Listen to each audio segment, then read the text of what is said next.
Kanitha-inĩ wa St Benedict's Catholic Church Goigwa mwena wa Thika,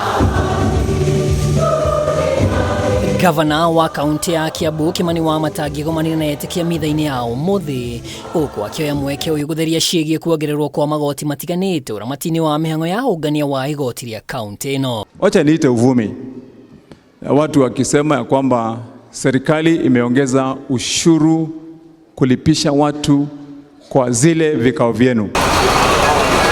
Kwa ihinda AIKARI ya Kiambu makoretwo na wagagu wa kuongererwo kwa igoti rĩa mĩgũnda ona magoti mangĩ. Haha nĩ arĩ ũrĩa magoti maya mangĩongererwo watho utacenjetio.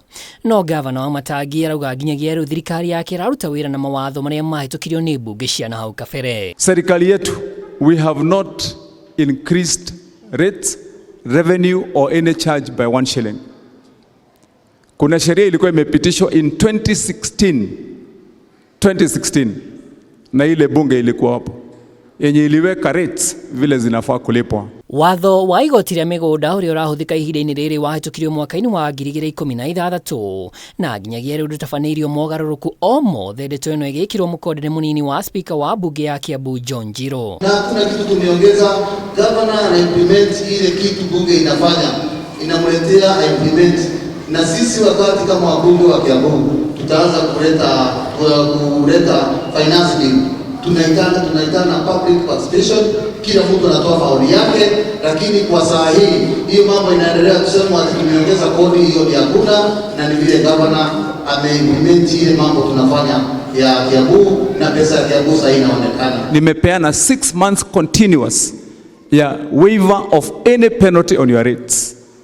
Ile kitu watu hawakufanya wakati nilipeana waiver, ndio usilipishwa hata duru moja ya penalty, hawakulipa, hawakukuja. Igũrũ wa ũguo, gavana WAMATANGI nĩanĩrĩire atĩ nĩehereirie penalties arĩa matarĩhĩte igoti rĩrĩ kwa ihinda rĩa mĩeri 6. Sasa tulikuwa tumeweka ingine yenye ilikuwa itaanza again next week.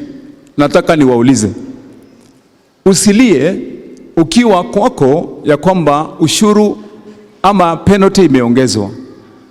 Hata kama ulilipa rate zako the last time in 2010, siku ya leo pay the only charge you are supposed to pay as from Tuesday this week, because kutoka Tuesday for the next 3 months until March tulikuwa tumeweka tena another waiver on penalties on rates that are not paid. Ripotera Kameme TV, rĩtwa rĩakwa nĩ Mwaura Wadu.